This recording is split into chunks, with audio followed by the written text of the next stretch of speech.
বাগদাদের এক শান্ত এলাকায় বাস করতেন আব্দুর রহমান। তিনি ছিলেন একজন সৎ এবং নিষ্ঠাবান আতর ব্যবসায়ী। তার ছোট দোকানটি ছিল সততা আস্থার এক প্রতীক। দূর দূরান্ত থেকে মানুষ তার কাছে আসত খাঁটি আতরের জন্য, কারণ সবাই জানত আব্দুর রহমান কখনো কাউকে ঠকান না। তার স্ত্রী আমিনা ছিলেন একজন পরহেজগার ও গুণবতী নারী। তাদের দুই সন্তান, বড় ছেলে ইউসুফ এবং ছোট মেয়ে ফাতিমা। তাদের সুখের এই পরিবারে আল্লাহর রহমতের কোনো কমতি ছিল না। প্রতিদিনের মতো সেদিনও আব্দুর রহমান ফজরের নামাজ আদায় করে তার দোকানে গেলেন, কিন্তু আজকের সকালটা যেন অন্যরকম ছিল।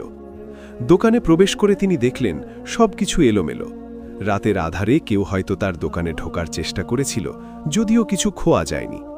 মনটাকে শান্ত করে তিনি বিসমিল্লাহ বলে কাজ শুরু করলেন। দুপুরের দিকে শহরের সবচেয়ে প্রভাবশালী এবং ধনী ব্যবসায়ী হাশেম তার দোকানে এলেন। হাশেমের আগমনে আব্দুর রহমানের বুকের ভেতরটা অজানা কারণে কেঁপে উঠল। হাশেম দোকানে প্রবেশ করে চারদিকে তাকিয়ে এক বললেন, আব্দুর রহমান, শুনলাম তোমার ব্যবসা নাকি খুব ভালো চলছে। আব্দুর রহমান বিনয়ের সাথে উত্তর দিলেন, আলহামদুলিল্লাহ জনাব, আল্লাহর রহমতে এবং আপনাদের দোয়ায় কোনো মতে চলে যাচ্ছে।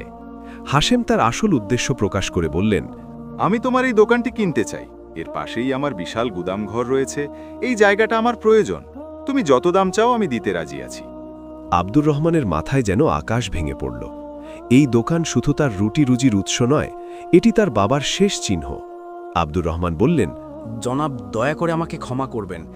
এই দোকান আমার পূর্বপুরুষের আমানত, এটা আমি বিক্রি করতে পারবো না। এই উত্তর শুনে হাশেম প্রচণ্ড রেগে গেলেন। তিনি বললেন, তুমি আমার প্রস্তাব ফিরিয়ে দেওয়ার সাহস করছো? তুমি জানো আমি কে? আমি যা চাই তা আমি নিয়েই ছাড়ি। ভালোয় ভালোয় রাজি হয়ে যাও, নইলে এমন পরিণতি হবে যা তুমি কল্পনাও করতে পারবে না।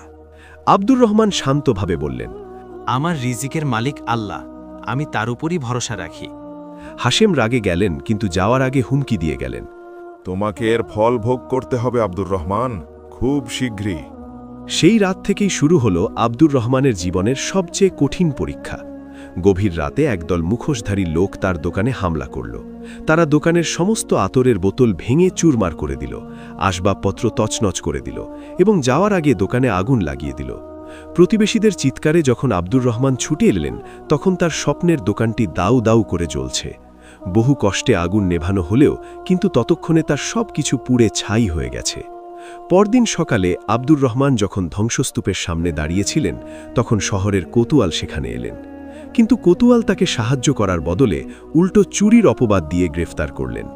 অভিযোগ আনা হল যে তিনি নিজেই দোকানে আগুন লাগিয়ে সরকারি খাজনা ফাঁকি দেওয়ার চেষ্টা করেছেন। সবাই বুঝতে পারল এর পেছনে ক্ষমতাধর হাশেমের হাত রয়েছে, কিন্তু তার বিরুদ্ধে কথা বলার সাহস কারও ছিল না। আব্দুর রহমানকে বিচারকের সামনে হাজির করা হল। হাশেমের টাকায় কেনা মিথ্যা সাক্ষীরা তার বিরুদ্ধে একের পর এক বানোয়াট সাক্ষ্য দিতে লাগল। অসহায় আব্দুর রহমান বারবার নিজেকে নির্দোষ দাবি করলেও তার কথা শোনার কেউ ছিল না। বিচারক তাকে দোষী সাব্যস্ত করে 10 বছরের কারাদণ্ডের রায় দিলেন। বিচারকের রায় শুনে আব্দুর রহমানের পৃথিবী যেন অন্ধকার হয়ে গেল।